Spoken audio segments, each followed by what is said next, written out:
Welcome back, everybody. My name is Tucker, and today is another episode of NBA Trade Machine, and this is a series in which you guys send me your own trade ideas, either in the comment section or on Twitter, and I take a look at them and just give my thoughts. And I just really quickly, before the video starts, just want to say thank you to you guys, because my Twitter mentions and the comments on each of these videos the last couple of times that I've done this have been just completely out of this world. You guys have been crushing it, sending me a ton of ideas and a ton of good trade ideas, and I really appreciate it because I really enjoy looking at what you guys have to say and then just kind of bringing in my own input. But if you've never watched one of these videos before and you'd like to have the chance to have one of your trade ideas featured in one of these videos, all you got to do is comment either on this video or send it to me over on Twitter, and I'll take a look at it. And I can really only pick like 7 to 9 trade ideas to talk about in each video so that I'm not talking for 45 minutes about all the trade ideas that you guys send me, but I do try and pick as many as I can. Starting off, we have Danny, and he has the Hornets receiving Nikola Vucevic in exchange for Malik Monk and Michael Kidd-Gilchrist. This is an interesting one to me simply because the two players that the Hornets are giving up, Monk and Kidd-Gilchrist,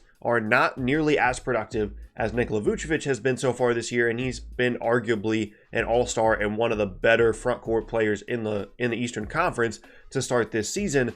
But there's other circumstances involved here. Monk and Kidd-Gilchrist are perimeter players with some potential, which is what the Magic need, and Vucevic is an upcoming free agent this summer, and they just drafted the guy that they thought was going to be their center of the future in Mo Bamba. So, and I've said this in videos before, if I'm the Magic, I would be actively looking for a team like the Hornets or anybody that would be interested in a trade for Nikola Vucevic, simply because if I think Mo Bamba is going to be as good as the Magic think he's going to be, seeing as how they drafted him with a top 5 pick, I don't want to re-sign Vucevic for a ton of money just to take up Bamba's minutes and stunt his growth. Now, having said that, this is the Magic, so I could absolutely see them doing just that and trying some weird combination in the front court with Bamba and Vucevic at the same time, or just continuing to have Bamba come off the bench. But it's whatever they want to do. But if it was me, personally, I would take a hard look at this deal. Monk is a perimeter player that provides a lot of what the Magic need in terms of shooting, shot creation. He obviously needs to be more efficient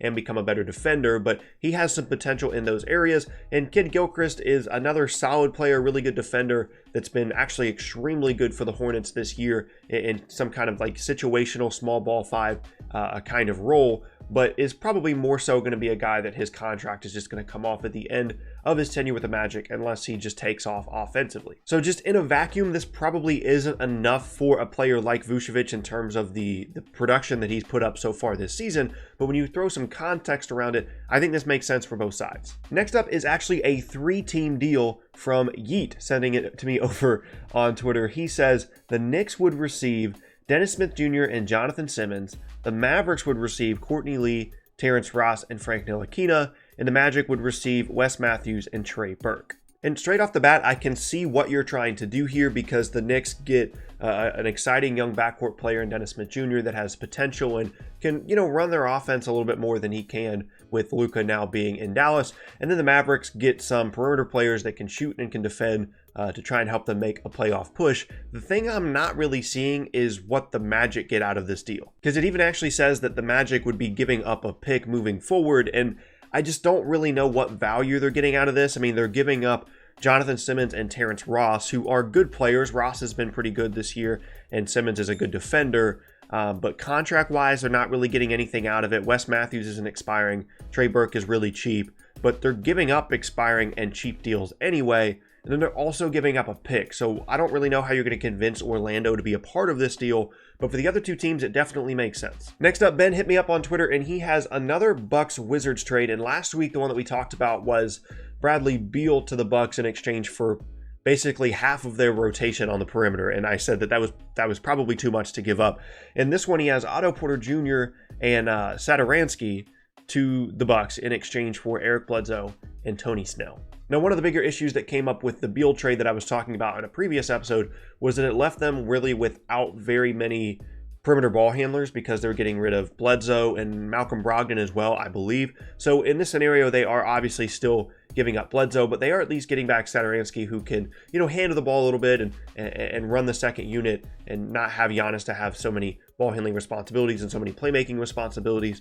And Otto Porter would be an interesting fit, I think, in Milwaukee. He is a guy that I think has a good amount of talent, and it's just the contract is just awful. And I think as a result, kind of our perception of him is skewed to the point where people think that Otto Porter is awful when he's not. He can defend, he can make a few plays on and off the ball, and basically is just a really, really good shooter and a good 3-and-D guy. And if he was making $10 million a year, I think people would appreciate him a lot more. But unfortunately, he is the highest paid player on the Wizards, and that's going to be the biggest obstacle for Milwaukee in terms of agreeing to this trade. Because even though the salaries match up here, the long-term salaries are very different.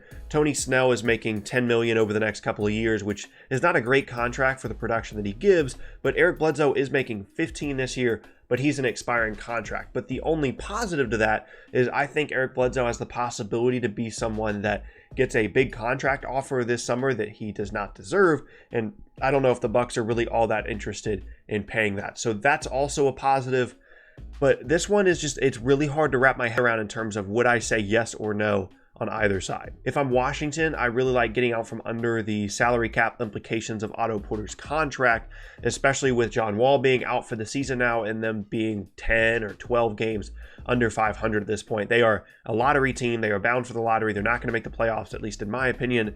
So getting something back for Otto Porter, in this case, basically just salary cap relief, does make sense, even though, again, I think I have a higher opinion of him than most other people do.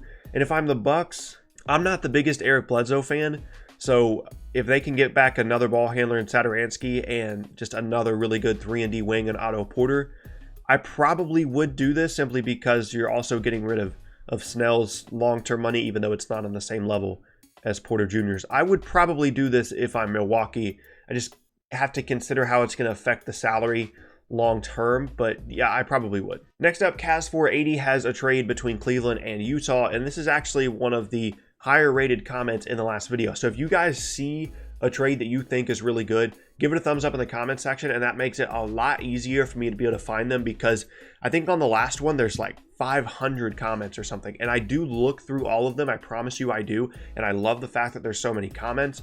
But if there's a really, really good trade that you guys like, even if you didn't put it out there, give it a thumbs up, and it makes it so much easier for me to find, and this is a great example. Kaz says Cleveland gets Derek Favors and Thabo Sefolosha and a 2019 first round pick in exchange for Kevin Love. His reasoning is Utah would get another rebounding guy and a guy who can score with Donovan Mitchell, and Cleveland gets a first round pick with expiring contracts, and they free the Kevin Love contract for the next 5 years. And on the surface, it does make sense. The Jazz need some help. They need some guys that can make shots. They need more offense around Donovan Mitchell because he's struggling to carry an even bigger load this year than he did as a rookie. And Derek Favors, Thabo Sefolosha, and their own 2019 first round pick aren't super valuable assets compared to someone like Kevin Love, who, when healthy, is probably still an all-star caliber player at this point in his career. In Cleveland, at least if I'm them, I don't really care what I get back for Kevin Love. If I'm getting a pick, great. If I'm getting experience, great. If I'm going to get both, awesome. That's fine.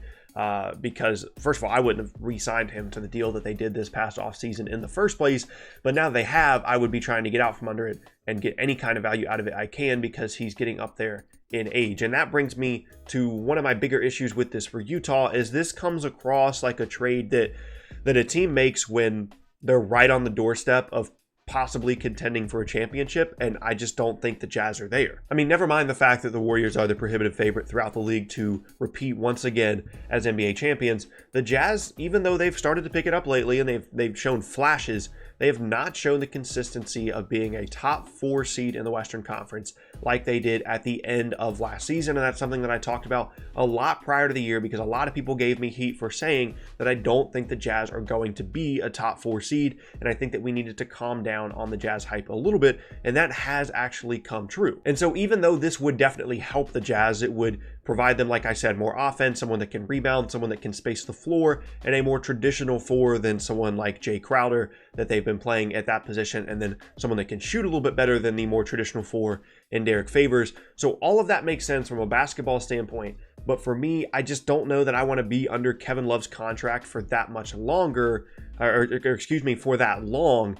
If I'm Utah, when I'm really not that close to competing, because even though Favors has a deal for next year, they can buy it out, or it's not guaranteed for very much for next year. Sefolosha is an expiring contract, and then also giving up the pick. If I'm Utah, I say no. If I'm Cleveland, I say yes. Moving on now, Walter says the Nets receive Costa Koufos. I apologize if I'm saying his name wrong. I feel like I pronounce his name differently every single time I say it, and Zach Randolph in exchange for Allen Crabbe. His reasoning was the Nets get cap relief for next year, the Kings get a rotational player this year and next year to help their playoff chase. Second round picks could also be exchanged, though I'm not really sure who is giving up more, as Crabbe's contract is bad, but he's still a valuable player to both teams. And that's one of the reasons I picked this one, is just because I think it's really interesting and I think it works out well for both sides, which is really what I'm looking for the trades in these kinds of videos. The Kings are looking for perimeter defense and shooting guys to surround guys like Buddy Hield, De'Aaron Fox, Willie Cauley-Stein, Marvin Bagley, all those guys. They need a little bit more shooting. They need a little bit more in terms of players on the wing that can guard and can shoot. And Allen Crabbe, even though he's a little bit older, even though his contract is not great, he's definitely a player that can do that for them. But the Kings really aren't giving up anything for him because neither of those bigs are really all that important to them. And they're both basically expiring contracts, which is why they hold value to the Nets, because they get out from under Crabbe's, I think, $18 or $19 million salary for next season, which obviously frees up more cap space for this summer, because I think they're becoming an increasingly intriguing option this summer for free agents to potentially sign with. And with Spencer Dinwiddie's new contract, they ate into their salary cap a little bit. So then getting rid of Crabbe would help them get out from under a little bit more money for this coming summer. The only issue with that is Crabbe is a rotation player for the Nets, and they are kind of competing for a playoff spot in the East right now. They've been really, really good over the last handful of games and could possibly be making a playoff push, and this trade would definitely make them worse in an immediate sense, but it would get them out from under some salary. Well, like I said, the Kings get a good rotation player that can shoot and guard, which would really help them. Last up now, TLY has another Dennis Smith Jr. trade, and this is Bradley Beal to the Mavericks in exchange for Dennis Smith Jr., Wes Matthews, a 2021 top 10 protected first and second round pick. And the reason why I put two Dennis Smith Jr. trades in the same video is because I find that situation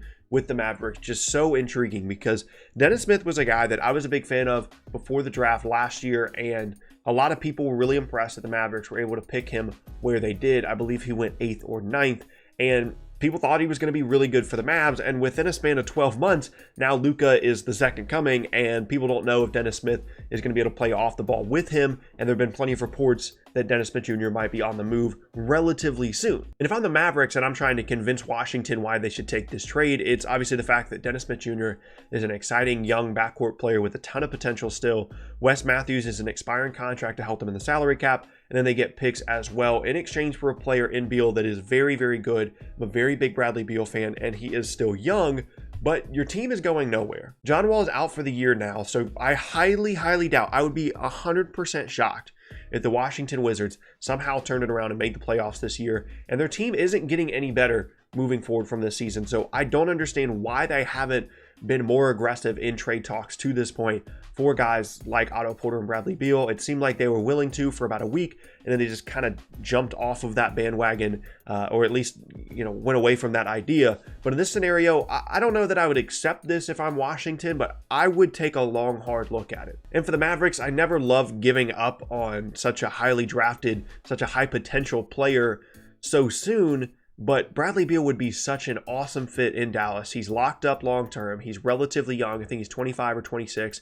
So he fits right around the timeline of Luka, but provides them more tangible scoring, which is what they need, so that one, Luka doesn't have to carry so much of the load, and two, he doesn't get into any kind of bad habits of just chucking stuff at the rim and trying to score just because they need him to score so badly. But if you're on either side of this deal, if you're a fan of either of these teams, I could definitely see points why you wouldn't want to take it on either side, why you wouldn't want to say yes on either side. But to me, I could also see why you would want to say yes on either side. And that is going to be the end of today's video, and I thank you all very much for watching. Once again, if you would like to have a chance to have your trade idea featured in one of these videos, be sure to leave it in the comment section of this video right here. I look at the one immediately prior to the one that I'm making when I'm making a new one to look for trade ideas, as well as you guys could tell from the screenshots, I look in my Twitter mentions as well. So give me a follow over there. Send me whatever you have. I might not reply, I might not favorite it, but I look through all my mentions when I'm going to make the videos, and you'll have a chance for me to pick one out. And again, just thank you guys so much for continuing to send me so many ideas and so many good trade ideas. I really do appreciate it. And yeah, like I said, that's going to be the end of today's video. Once again, my name is Tucker. If you missed any of my previous videos, then be sure to check out the boxes on screen. Thanks again, and I'll see you all next time.